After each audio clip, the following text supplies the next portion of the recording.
I've long said when it comes to the effectiveness of tourniquets, I want to know how effective are they at occluding arterial blood flow high in the thigh, which is one of the largest parts of your extremities, verified by Doppler ultrasound. So what is a Doppler ultrasound?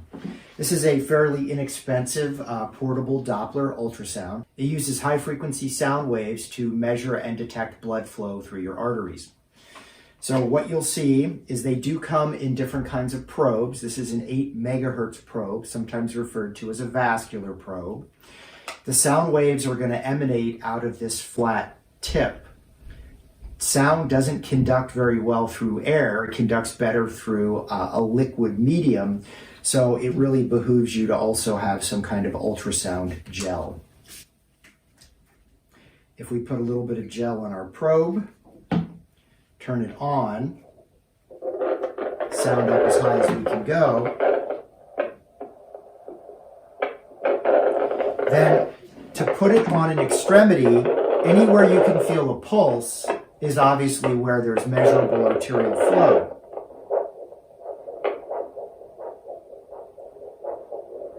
So that's my radial artery.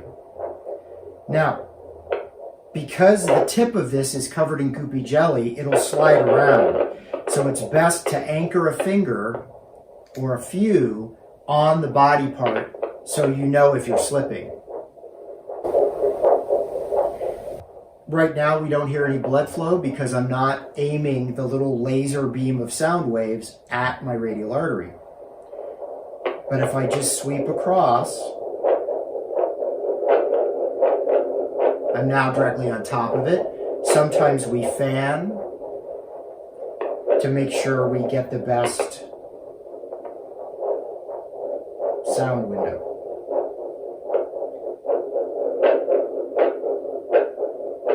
So why is Doppler ultrasound important? Why can't I just put a tourniquet on and say that my radial pulse went away? I lose the ability to feel my radial pulse long before the Doppler ultrasound can no longer measure blood flow through that artery. I've been told, I don't know if this is a truly accurate number, that most Dopplers can measure arterial blood flow down to about 20 millimeters of mercury, which is substantially lower than you would ever be able to palpate in a pulse. Yes, that does mean that even if a tourniquet occludes blood flow on Doppler ultrasound, it doesn't mean that there's 100% cessation of blood flow through that artery.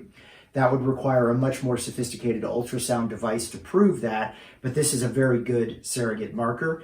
And these are now fairly inexpensive from a lot of different manufacturers in the $175 to $250 range, which gives you the ability to add them to class to prove to people how tight does your tourniquet actually need to be to occlude blood flow. Is your improvised tourniquet actually occluding blood flow? You can take the guesswork out of it and you can know.